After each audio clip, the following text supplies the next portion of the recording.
ঋণের চিন্তায় ঘুম আসছে না, সবচেয়ে শক্তিশালী ঋণ মুক্তির দোয়াটি সকালে সন্ধ্যায় 100 বার পড়ুন। আর প্রত্যেক আজান ও একামতের মধ্যে হাত উঠিয়ে দোয়া করুন। দোয়া যদি কবুল হয় ইনশাআল্লাহ একেবারেই ঋণ মুক্ত হবেন।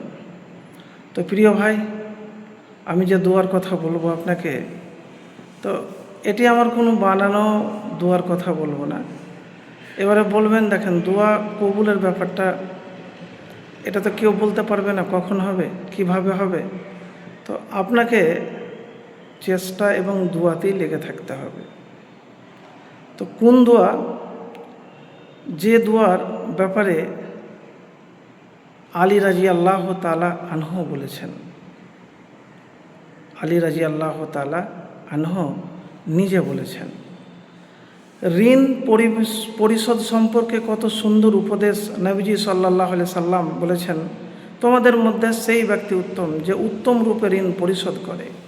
কেউ যেন ঋণ পরিশোধে গড়িমসি না করে। সেই জন্য নবীজি সাল্লাল্লাহু আলাইহি সাল্লাম ঋণ পরিশোধ না করা কাবিরা গুনাহের অন্তর্ভুক্ত এবং জান্নাতে প্রবেশ করতে পারবে না যতক্ষণ না তার ঋণ পরিশোধ কেউ করে।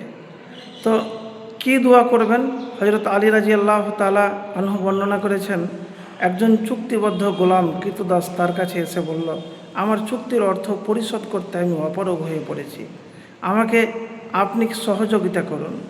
আলী রাদিয়াল্লাহু তাআলা আনহু বললেন, আমি তোমাকে কি এমন একটি বাক্য শিখিয়ে দেব না যা আমাকে রাসূলুল্লাহ সাল্লাল্লাহু আলাইহি ওয়াসাল্লাম শিক্ষা দিয়েছেন?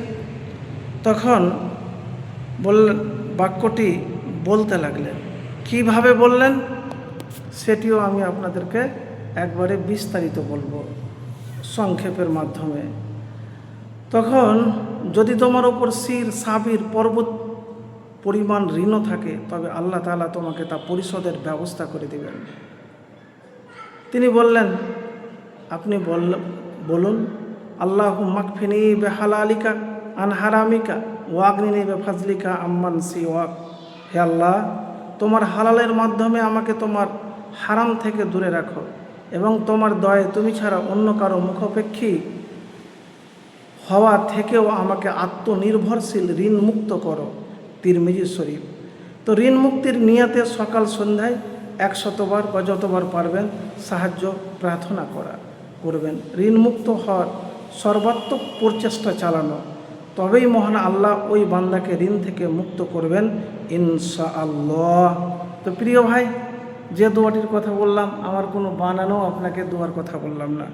তো অবশ্যই দোয়াটি পড়ুন সকাল সন্ধ্যায়, ভরসা রাখুন, ফলাফল পাবেন।